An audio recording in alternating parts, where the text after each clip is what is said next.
আমাদের আজকের আলোচ্য বিষয় হলো গীবতের ভয়াবহ পরিণতি এবং এর শাস্তি আযাব। দেখেন, কিছু গুনাহ আছে মানুষ যে গুনাহগুলো ব্যক্তিগতভাবে করে থাকে এবং এই গুনাহের প্রভাব শুধুমাত্র তার নিজের উপরেই বজায় থাকে, অন্য মানুষের উপরে এই গুনার কোনো প্রভাব পড়ে না। আবার কিছু গুনাহ আছে যে গুনাহগুলো মানুষের শুধুমাত্র ব্যক্তিগতভাবে তার নিজের উপরে প্রভাব পড়ে না, বরং সামাজিকভাবে প্রভাব ফেলে দেয়। এরকম একটা ভয়ঙ্কর গুনাহের কাজ অথবা সামাজিক ব্যাধি বলেন, যেমনটাই বলেন, এটা হচ্ছে গীবত, চগলখড়ি। মানুষ বর্তমানে গীবতের মধ্যে এতটা বেশি নিমজ্জিত, দৈনিক মানুষ যদি ভাত খায় 3 বেলা, অন্য আরেকজনের গীবত করে কমপক্ষে 9 বেলা, 3 তিরিকা 9 বেলা। বুঝেন নাই? ভাত যদি খায় দৈনিক 3 বেলা, সকালে, দুপুরে আর রাতে, তাইলে অন্য আরেকজন ভাইয়ের গীবত করে 3 তিরিকা 9 বেলা, এর চেয়ে আরও বেশি করে। বিশেষ করে সমাজে কিছু মানুষ আছে যারা অন্যের ভালো দেখতে পারে না। একজনের সাথে আরেকজনের ভালো সম্পর্ক, এটা সে সহ্য করতে পারে না। একজন আরেকজনের সাথে বন্ধুত্ব, একজনের সাথে আরেকজনের ভালো সম্পর্ক, ভালো চলতেছে, ভালো ফিরতেছে, একজন আরেকজনের সাথে ভাইয়ের মতো আচরণ করে চলতেছে, সমাজে চলতেছে, এটা তার সহ্য হয় না। সে কি করে? একজনের কাছে অন্যজনের দোষ বর্ণনা করতে থাকে, ওদের এই সম্পর্কের মধ্যে ফাটল ধরানোর জন্য। এটা বড় ভয়ঙ্কর জিনিস। বিশেষ করে বলা উচিত না, অথবা বললে খুব খারাপ শোনায়, কিন্তু এরপরেও বলি যেহেতু বলতে হবে আমাকে, ঠিক না? এই গীবতের এই ভয়ঙ্কর পাপটা বেশিরভাগ মহিলাদের মধ্যে দেখা যায়। মহিলাদের মতো বেশি পরিমাণ গীবত আর কেউ করে না। মহিলাদের মধ্যে কিছু মহিলা আছে এমন, যারা ভালো তারা তো ভালো, তাদেরকে আমি ভালোই বলবো, কিন্তু কিছু মহিলা এমন আছে যারা শুধু কেমনে একজনের লগে আরেকজনের একটু প্যাঁচ লাগায় দেওয়া যাবে ওইটাই চিন্তা করে। হয়তো একজনের ঘরের কোনায় যায় কান পাতে, ঘরের মধ্যে কি কথাবার্তা হইতেছে ওইটা শোনে, নয়তো যে কোনো উসিলায়, যে কোনো উদ্দেশ্যে, যে কোনোভাবে একজনের ঘরে যায় তার গোপন কথা শোনে, শুই না আরেকজনের কাছে নিয়ে লাগায়। আছে না এরকম? খুব বেশি আছে, শুধু আছে না। এই বিষয়গুলো এখন মহামারীর মতো ছড়ায় পড়ছে। মহামারী বোঝেন তো? মহামারী জিনিসটা আমরা আবার ভালো বুঝবো, কারণ 2020 সালে আমাদের উপরে করোনা মহামারী গেছে। তো মহামারী জিনিসটা আমরা ভালোই বুঝি। গীবতের এই পাপটা আমাদের সমাজের মধ্যে একেবারে মহামারীর মতো ছড়ায় গেছে। অথচ আল্লাহ তাআলার কাছে সবচেয়ে ঘৃণিত যে কাজগুলো আছে, এই কাজগুলোর মধ্যে একটা হচ্ছে গীবত করা। আল্লাহ তাআলা বলেন সূরা হুজরাত আয়াত নাম্বার 12, সূরা হুজরাতের 12 নম্বর আয়াতে আল্লাহ বলেন, ইয়া আইয়ুহাল্লাযীনা আমানু ইজতানিবু কাসীরাম মিনায-যন্ন ইন্না বা'দায-যন্নি ইসমুন ওয়া লা তাজাসসাসু ওয়া লা ইয়াগতাব বা'দুকুম বা'দা আইয়ুহিব্বু আহাদুকুম আন ইয়াকুলা লাহমা আখিহি মাইতান ফাকারিহতুমুহু ওয়াত্তাকুল্লাহা ইন্নাল্লাহা তাওয়াবুর রহিম। আল্লাহ তাআলা বলেন, হে ঈমানদারগণ, তোমরা মানুষের সম্বন্ধে বেশি বেশি ধারণা করা থেকে বিরত থাকো, সন্দেহবাতিক হওয়া থেকে বিরত থাকো, সন্দেহ থেকে বিরত থাকো। একজনের সম্পর্কে খারাপ সন্দেহ, একজনের সম্পর্কে কোনো কিছু না জেনেই না বুঝেই তাকে খারাপ মনে করা, খারাপ সন্দেহ করা, এটা থেকে কি থাকো? বিরত থাকো। যে কোনো বিষয়ে সন্দেহ করা থেকে বিরত থাকো। কেন? ইন্না বা'দায-যন্নি ইসমুন, আল্লাহ তাআলা বলেন একজন মানুষের উপরে সন্দেহ করা, মানুষ যে সন্দেহ করে একজন আরেকজনের উপরে, এই সন্দেহগুলোর মধ্যে অনেক সন্দেহ এমন আছে যে সন্দেহগুলো গুনাহের কারণ হয়ে যায়। সন্দেহের কারণেই গুনাহ হয়ে যায়। সন্দেহের কারণে কি হয়ে যায়? গুনাহ হয়ে যায়। মানুষের সম্পর্কে বিরূপ ধারণা, সন্দেহ করা, এগুলোর মাধ্যমে গুনাহ হয়ে যায়, গুনাহের কারণ হয়ে যায়। এরপরে আল্লাহ বলেন ওয়ালা তাজাসসু ওয়ালা ইয়াগতাব বা'দুকুম বা'দা, তোমরা একজন আরেকজনের গীবত করো না, গীবত। ওয়ালা তাজাসসু, একজন আরেকজনের গোপন দোষ খুঁজো না, একজন আরেকজনের পিছনে চগলখড়ি করো না, একজনের দোষ বর্ণনা করার জন্য আরেকজনের কাছে যাও না। ওয়ালা ইয়াগতাব বা'দুকুম বা'দা, একজন আরেকজনের গীবত করো না, গীবত। ডাইরেক্ট আল্লাহ তাআলা হুকুম দিতেছেন যে একজন আরেকজনের গীবত করো না। কেন? গীবত করার মিসাল সম্পর্কে আল্লাহ তাআলা আয়াতের পরবর্তী অংশে বলতেছেন আইয়ুহিব্বু আহাদুকুম আন ইয়াকুলা লাহমা আখিহি মাইতান ফাকারিহতুমুহ, আচ্ছা তোমাদের মধ্যে কি কেউ এটা পছন্দ করে যে সে তার ভাইয়ের মৃত ভাইয়ের গোশত ভক্ষণ করবে? মৃত ভাইয়ের গোশত ভক্ষণ করবে। দেখেন, চিন্তা করেন কতটা নিকৃষ্ট উদাহরণ আল্লাহ তাআলা এখানে দিছেন। কতটা নিকৃষ্ট কাজ হইলে আল্লাহ তাআলা এমনভাবে বলতে পারেন। বলেন তো, আপনার একজনের বাড়িতে দাওয়াত খাইতে গেছেন, কি করতে? দাওয়াত খাইতে গেছেন। আপনার সামনে মুরগির মাংস দিছে, মাছ দিছে, সবজি দিছে, ডাল দিছে, আলু ভর্তা দিছে, কথার কথা বললাম আর কি। তো কোনো না কোনোভাবে আপনি জানতে পারলেন আপনারা যে মুরগির মাংসটা খাইতে দিছে, মুরগির গোশত, এই মুরগিটা মরা মুরগি ছিল। বলেন তো আপনি কি করবেন? দাওয়াত খাইবেন? আর আপনারে মরা মুরগি খাইতে দিছে, হয়তো এই মুরগিটা খাওয়া বন্ধ দিবেন। আর আপনার যদি গায়রত একটু বেশি থাকে, গায়রত মানে আত্মসম্মান বোধ, আত্মসম্মান বুঝেন তো, নিজের সম্মান নিজে বজায় রাখা, এটাকে গায়রত বলে। আপনার যদি গায়রত একটু বেশি থাকে তাহলে ওর বাড়িতে দাওয়াত ওইখানে বন্ধ করে দিয়ে ডাইরেক্ট বের হয়ে চলে আসবেন। কারণ আপনি একজনের বাড়িতে দাওয়াত খাইতে গেলেন আর সে আপনাকে মরা মুরগি খাইতে দিল, এটা কি আপনাকে সম্মান করা হইল না অসম্মান করা হইল? শুধু কি অসম্মান, না চূড়ান্ত লেভেলের অসম্মান। এই চূড়ান্ত লেভেলের অসম্মান আপনার যদি গায়রত থাকে তাহলে এটা আপনি কখনো মেনে নিতে পারবেন না। দেখেন, স্বাভাবিকভাবে আমরা সবসময় যেটা খাবার হিসেবে গ্রহণ করি, মুরগির মাংস সবসময় খাই, সবাই খাই, ঠিক না? বাড়িতে মেহমান আসলে আমাদের মাথায় সর্বপ্রথম যেটা আসে, যদি খাবার দাবারের বিষয় থাকে, তাহলে বাজারে যায় একটা মুরগি নিয়ে আয়, ঠিক আছে না? বিশেষ কোনো মেহমান হইলে মুরগির সাথে অন্য কিছু থাকবে, কিন্তু মেহমান আসলে সর্বপ্রথম আমাদের মাথায় যেটা আসে সেটা হচ্ছে কি, বাজার থেকে একটা মুরগি নিয়ে আসো। এখন মেহমান যদি বিশেষ হয় তাহলে তার মুরগির সাথে অন্যান্য আইটেম যুক্ত হবে। মেয়ের জামাই যদি হয়, মুরগির সাথে গরু থাকবে, খাসি থাকবে, পাবদা মাছ থাকবে, রুই মাছ থাকবে বড়, ঠিক না? আরও আইটেম থাকবে মেয়ের জামাই যেহেতু, ঠিক আছে না? মানে বলতে চাইতেছি, মেহমান যত বিশেষ মেহমান, তার জন্য খাতিরদারিও তেমন বিশেষ বিশেষ পদের মাধ্যমে করা হয়, ঠিক না? নতুন মেহমান বাড়িতে আসছে প্রথমবার, তাহলে তার জন্য এই সমস্ত খাবার দাবারের পাশাপাশি পিঠাও বানানো হবে, সেমাই রান্না করা হবে, নুডলস রান্না করা হবে, বাজার থেকে ফল কিনে আনা হবে, শরবত বানানো হবে। এরকমভাবে তাকে কি করা হবে? মেহমানদারি করা হবে। তাহলে ওই মেহমান যদি জানতে পারে যে আপনি তার জন্য যে মুরগিটা রান্না করছেন এটা মরা মুরগি ছিল, তাহলে সে কি আর আপনার বাড়িতে মেহমানদারি গ্রহণ করবে, না আপনার বাড়ি থেকে পালায় যাবে? কারণ এটা মেহমানের বেইজ্জতি।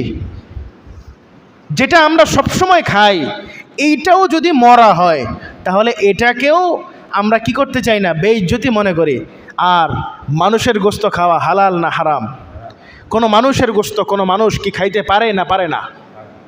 অথচ আল্লাহ তাআলা বলেন যে গীবত করা মানে হলো যে একজন মানুষ তার মরা ভাইয়ের গোশত খাওয়া। নাউজুবিল্লাহ বলেন।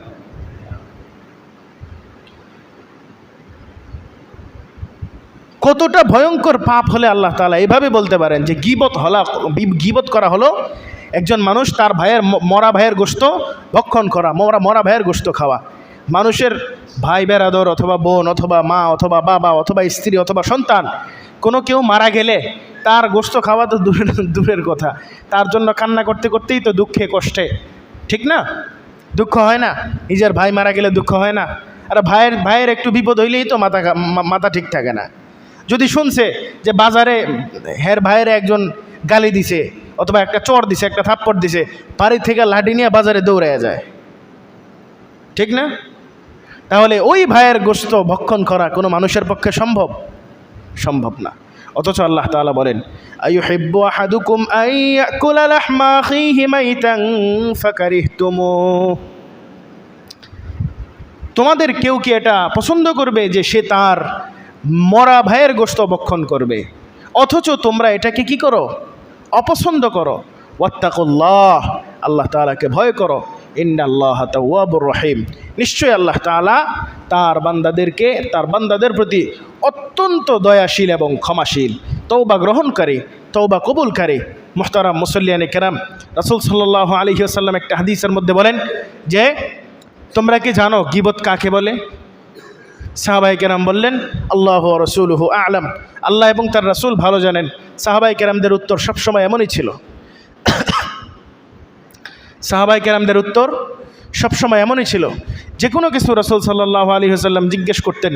দেখেন, কিছু প্রশ্ন করা হয় জানার জন্য, আবার প্রশ্ন কখনো কখনো করা হয়, এ বিষয় নিয়ে আলোচনা করছিলাম মনে এক জুমায়, যে প্রশ্ন মানুষ কেন করে? প্রশ্ন মানুষ 3 কারণে করে। কয় কারণে? 3 কারণে।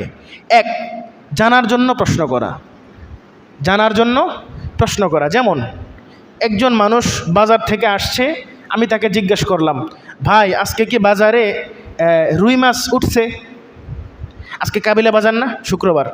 তা আমি তাকে জিজ্ঞেস করলাম, বাজার থেকে আসছে, আজকে কি বাজারে রুই মাছ উঠছে? এই প্রশ্নটা কেন করলাম? তার কাছ থেকে কোনো একটা খবর অথবা সংবাদ জানার জন্য, 1 নাম্বার। 2 নাম্বার, প্রশ্ন করা হয় কোনো কিছু জানানোর জন্য। কোনো কিছু জানানোর জন্য প্রশ্ন করা হয়। কিসের জন্য? জানানোর জন্য। যেমন কোনো ব্যক্তি বলল, এই জানোস নি আজকে কাবিলা বাজারে কী হয়েছে? তার মানে কি? আমি তোমাকে কাবিলা বাজারের ওই ঘটনা সম্পর্কে জানাইতে চাই, ঠিক না?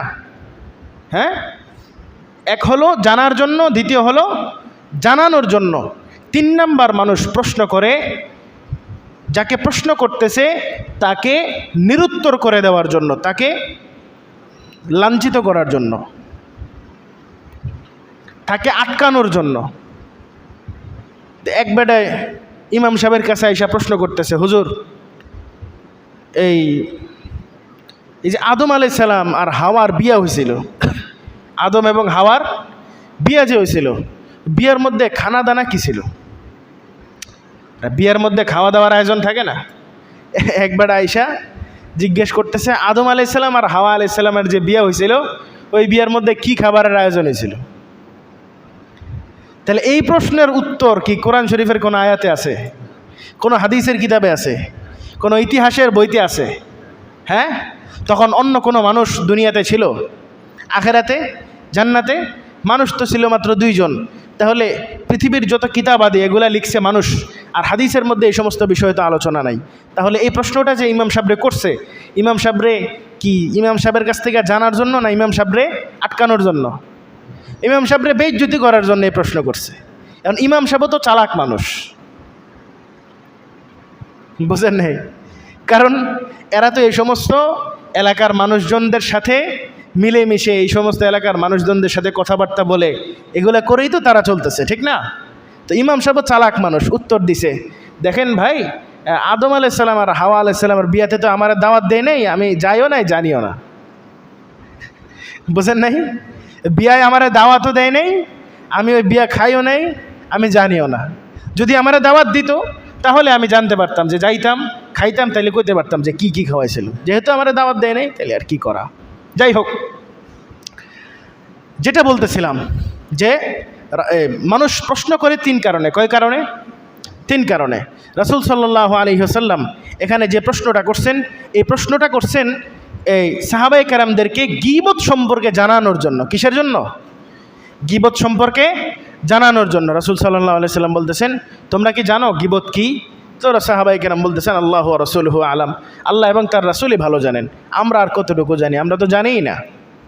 তো রাসূল সাল্লাল্লাহু আলাইহি ওয়াসাল্লাম বলতেছেন যে কোনো একজন মানুষের সত্য দোষ, কোনো একজন মানুষের দোষ যেটা সে করছে, দোষের কথা তার অনুপস্থিতিতে অন্য একজনের কাছে বর্ণনা করা, যার কারণে সে কষ্ট পায়, যার কারণে সে কি পায়?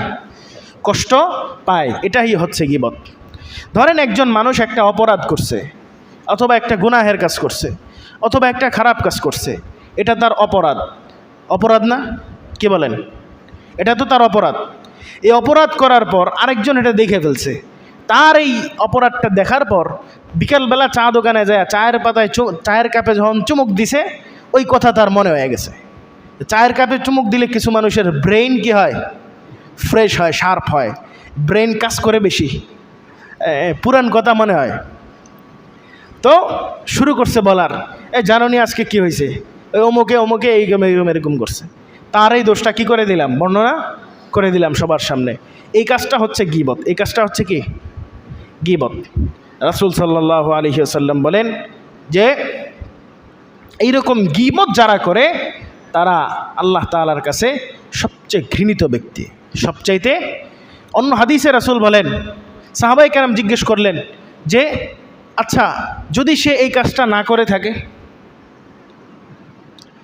যদি সে এই কাজটা না করে থাকে, ধরেন কথার কথা একজন মানুষের ব্যাপারে আপনি একটা মিশামিশি একটা দোষ চাপায়, দোষ অন্যজনের কাছে বর্ণনা করলেন যে অমুকে এটা এটা এটা এটা করছে, আসলে বেচারা আল্লাহর বান্দা কিছুই করে নাই, এই দোষটা সে করেই নাই, কিন্তু আপনি তাকে যে আরেকজনের কাছে যা বললেন যে সে এই দোষ করছে, এই খারাপ কাজ করছে, তাহলে তার ব্যাপারে এটাকে কি বলে?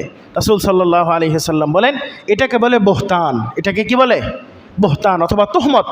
এটা গীবতের চাইতে আরও বেশি ভয়ঙ্কর, গীবতের চাইতে আরও বেশি ভয়ঙ্কর। কারণ গীবত হচ্ছে যেটা সে করছে ওইটাই বলছে, তার মনে কষ্ট গেলেও যা বলছে তাকে সত্য বলছে না মিথ্যা বলছে? আরে বুঝেন নাই? যে কাজটা, যে অপরাধটা সে করছে, এই অপরাধটাই অন্যজনের কাছে যা বর্ণনা করছে, কথাটাকে সত্য কথা বললো না মিথ্যা কথা বললো? সত্য কথা বললো। কিন্তু যে অপরাধটা সে করে নেই, এইরকম একটা দোষ তার উপরে চাপায় দেওয়া, এখানে অপরাধ একটা না দুইটা। এক হলো একজনের বিরুদ্ধে খারাপ কথা বলা, এটা একটা। আরেক হলো একজন মানুষের বিরুদ্ধে মিথ্যা কথা বলা। কথা যেটা বললো এটাও মিথ্যা বললো, আরেকজনের উপরে একটা দোষও সে কী করলো? চাপায়া দিল। এটা এর চাইতে ভয়ঙ্কর অপরাধ। রাসূল সাল্লাল্লাহু আলাইহি ওয়াসাল্লাম যখন মেয়ারাজে গেছেন, আপনারা জানেন আল্লাহ তাআলা রাসূল সাল্লাল্লাহু আলাইহি ওয়াসাল্লামকে মেয়ারাজে জান্নাত, জাহান্নাম, সিদরাতুল মুনতাহা, আরশ, কুরসি, লৌহ কলম সব কিছু দেখায়া ঘুরায় নিয়ে আসছেন দুনিয়ায় থাকতে সামান্য সময়ের মধ্যে, ঠিক না? রাসূল সাল্লাল্লাহু আলাইহি ওয়াসাল্লাম যখন জাহান্নামের বিভিন্ন উপত্যকায় ঘুরতেছেন জিবরাইল আলাইহিস সালামের সাথে, এক জায়গায় যায় দেখতেছেন কিছু মানুষ যারা একটা জায়গায় উপস্থিত, তাদের হাতের নখগুলো, এই যে নখগুলো, এগুলা পিতল দিয়ে বানানো। কি দিয়ে বানানো? পিতলের নখ। নখগুলো পিতলের নখ, অনেক বড় বড়। এই নখগুলো দিয়ে তারা নিজেদের চেহারার চামড়াগুলো ছিলতেছে, বুকের চামড়াগুলো ফাটতেছে, এরকম অবস্থা। নিজেদের চেহারার চামড়া নিজেরাই ফাটতেছে, ছিলতেছে, নিজেদের বুকের চামড়া নিজেরাই ছিলতেছে, ফাটতেছে। রাসূল সাল্লাল্লাহু আলাইহি ওয়াসাল্লাম জিজ্ঞেস করলেন, ইয়া জিবরিল মানহুম, এরা কারা? এরা এমন কেন করতেছে? জিবরাইল আলাইহিস সালাম বললেন, হুম হুম মুগীবুন মিন উম্মতিকা, অর্থাৎ তারা হচ্ছে আপনার উম্মতের মধ্যে ওই সমস্ত লোক যারা অন্য মানুষের গীবত করত। কি করত? গীবত করত। কিয়ামতের ময়দানে আল্লাহ তাআলা জাহান্নামে গীবতকারীদেরকে এভাবে শাস্তি দিবেন। বলেন তো অবস্থাটা কী হবে? আপনি একটু চিন্তা করেন যে কোনো মানুষ নিজের নখ দিয়া নিজের হাতে নিজের চেহারার এই যে মাংসগুলো, চেহারার যে চামড়াগুলো, এগুলো যদি ছিলে, নিজের হাতে নিজের এই যে বুকের চামড়াগুলো এগুলো যদি ছিলতে থাকে, তাহলে অবস্থাটা কেমন দাঁড়াবে চিন্তা করেন একটু। কতটা ভয়াবহ শাস্তি এটা হতে পারে। এক তো হলো অন্য কেউ আপনাকে অত্যাচার করতেছে, অন্য কেউ আপনাকে লাঠি দিয়ে পিটাইতেছে অথবা আপনাকে শাস্তি দিতেছে, আরেক হলো আপনার নিজের হাতে আপনি নিজেকে শাস্তি দিতেছেন।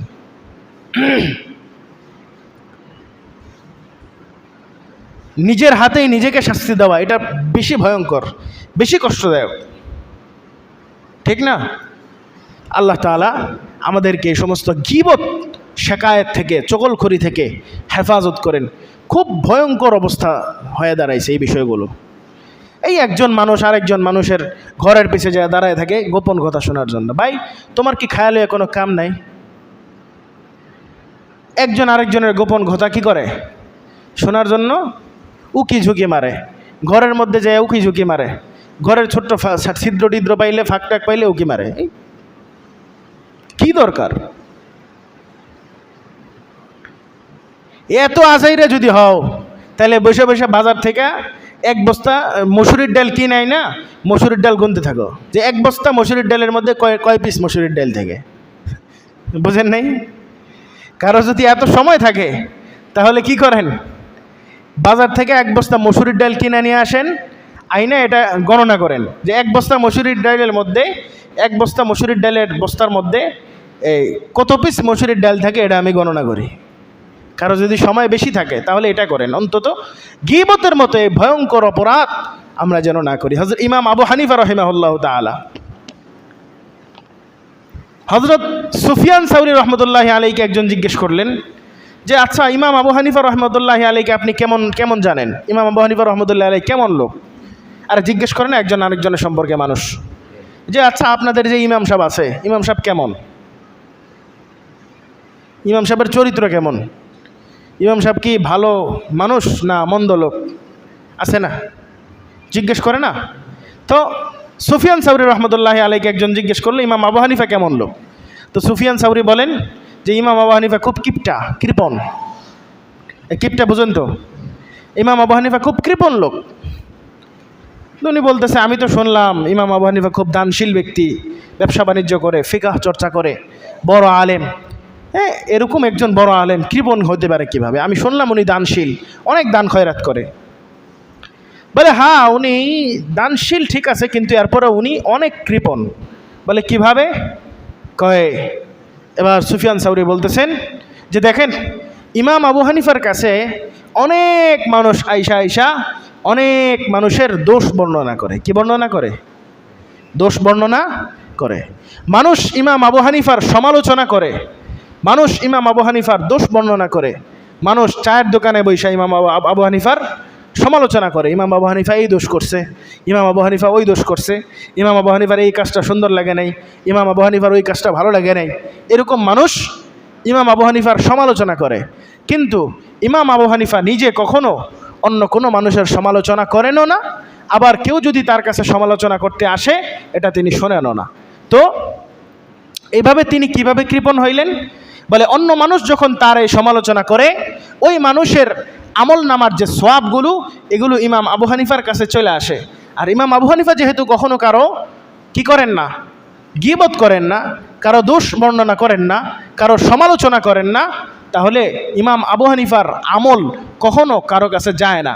উনি মানুষের থেকে আমল পায়, কিন্তু কখনো নিজের আমল থেকে একটা আমলও মানুষকে দেয় না। অর্থাৎ আমরা যখন কারো গীবত করি, আপনি যখন কারো গীবত করছেন, আপনার আমল নামা থেকে এই যে কষ্ট করে ঘোরা নামাজ টামাজ পড়লেন, দান খয়রাত করলেন, কিছু সওয়াব কামাইলেন, এই সওয়াবগুলো একজনের গীবত করে তাকে দিয়ে দিলেন। তো কী লাভটা হইল? কী লাভটা হইল?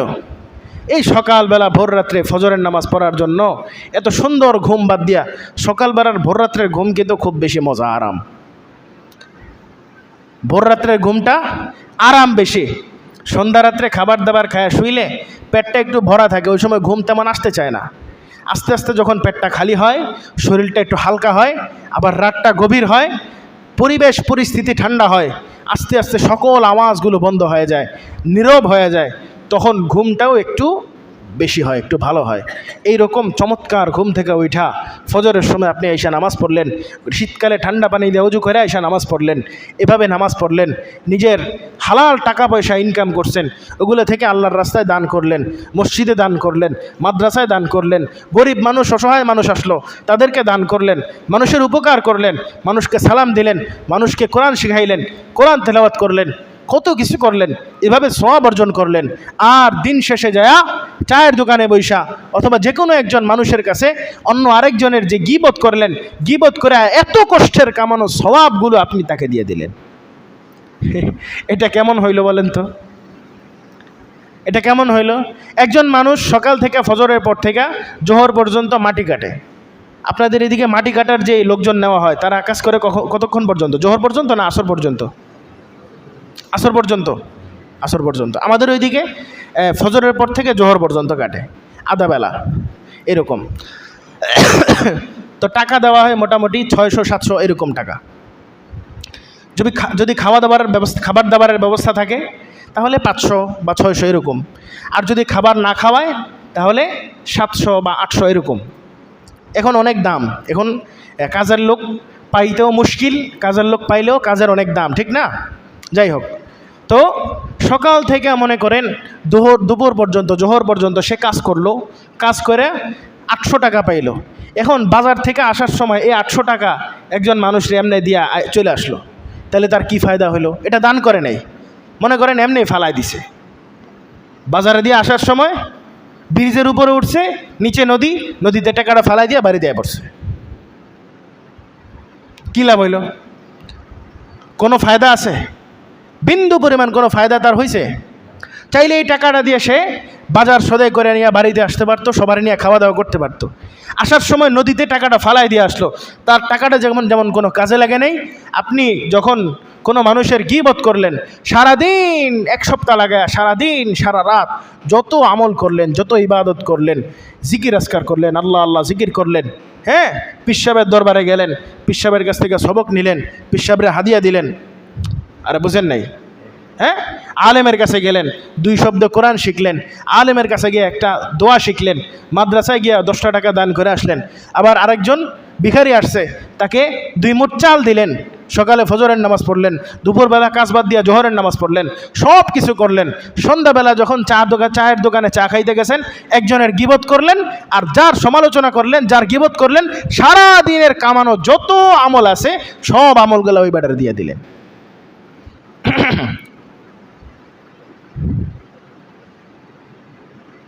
বলেন এটা আমাদের জন্য কি ফায়দা হবে? বিন্দু পরিমাণ কোনো ফায়দা এই কাজটা আমাদের জন্য নিয়ে আসবে? এজন্য আমরা সকলেই ওয়াদা করব, আল্লাহ তাআলা আমাদেরকে গীবতের এই ভয়াবহ পাপিষ্ঠতার কাজ থেকে হেফাজত করেন। সকলে বলি আমিন। আমরা পারতপক্ষে কি বলবো আর, মানুষ তো এমন মানুষ, মানে চিন্তা করেন, আচ্ছা আমরা যে আমল করি, আমল করার একমাত্র উদ্দেশ্য কি বলেন তো? আল্লাহ তাআলাকে রাজি খুশি করা, আল্লাহ এবং তার রাসূলকে কি করা? রাজি খুশি করা। এই আমলের মধ্যে সবচেয়ে সর্বোচ্চ আমল, সবচেয়ে গুরুত্বপূর্ণ, সবচেয়ে বড় আমল এটা কি বলেন তো? নামাজ। নামাজই তো।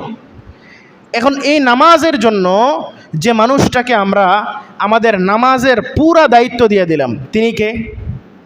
ইমাম সাহেব, ঠিক না? আমরা যখন ইমাম সাহেবের পিছনে নামাজ পড়ি, ইমাম সাহেবের নামাজ হইলে আমাদের নামাজ হবে, ইমাম সাহেবের নামাজ না হইলে আমাদের নামাজ হবে? হবে না। তাহলে জীবনের সবচেয়ে গুরুত্বপূর্ণ আমলটার দায়িত্ব ইমাম সাহেবরে দিয়ে দিলাম। এখন এই ইমাম সাহেবের সমালোচনা যদি আমরা করি, বলেন তো, যে থালায় খাইলাম ওই থালায় আবার বমি করার মতো হইল না? বুঝেন নাই? যে থালায় খাবার খাইলাম ওই থালায় বমি করার মতো হইল না? যে আমাদের সবচেয়ে গুরুত্বপূর্ণ কাজটার দায়িত্ব তাকে দিয়ে দিলাম, আবার তারই সমালোচনা করতেছি, তারই দোষ বর্ণনা করতেছি। এটা কেমন হইল? আমরা এতটা নিচে নেমে গেছি যে আমরা সবচেয়ে গুরুত্বপূর্ণ আমলটার দায়িত্ব যারা দিলাম তারও সমালোচনা করতে লেগে গেলাম। যদি সে তো মানুষ, সে তো ভুলের ঊর্ধ্বে না, কি বলেন? ভুল হতে পারে না? ভুল যদি তার মাধ্যমে হয়, তার ভুলটা তাকে ধরায় দেন, তার ভুলটা তাকে সংশোধন করে দেন, তার ভুলটা তাকে বলেন যে আপনার তো এটা ভুল হইতেছে। কিন্তু মানুষের সামনে গিয়ে আপনি তার দোষ বর্ণনা করলেন, তো তার ইজ্জত গেল না আপনার নিজের ইজ্জত গেল? আপনি যদি যায়া আপনার বাপের সমালোচনা মানুষের বাজারে যায় করেন, তাহলে থুতু উপরের দিকে ফেলাইলে যেমন নিচের আপনার উপরেই পড়বে, ঠিক তেমনিভাবে এরকম মানুষদের, ওলামায়ে কেরামদের সমালোচনা যদি আপনারা করেন, তারাই তো আপনাদের ঈমান আমলের হেফাজতের দায়িত্ব নিয়ে বসে আছে, ঠিক না? তো আমরা চেষ্টা করব শুধুমাত্র এদেরই না, যে কোনো মানুষের, যে কোনো ধরনের মানুষের, চাই সে সমাজের যত উঁচা মানুষই হোক, চাই সে সমাজের যত নিচা মানুষই হোক, কোনো একজন মানুষের দোষ অন্য আরেকজনের কাছে বর্ণনা করা, এটা থেকে বিরত থাকতে হবে। আল্লাহ তাআলা নিষেধ করছেন, ওয়ালা ইয়াগতাব বা'দুকুম বা'দ, একজন আরেকজনের গীবত করো না। আল্লাহ তাআলা আমাদের সবাইকে গীবত আর চগলখড়ির মতো এই ভয়াবহ পাপিষ্ঠ শাস্তি থেকে আমাদের সবাইকে হেফাজত করেন। সকলে বলি আমিন। ওমা তৌফিকি ইল্লা বিল্লাহ ওমা আলাইনা ইল্লাল বালাগ। আসসালামু আলাইকুম ওয়া রাহমাতুল্লাহ। যারা সুন্নত পড়েন সুন্নত পড়েন।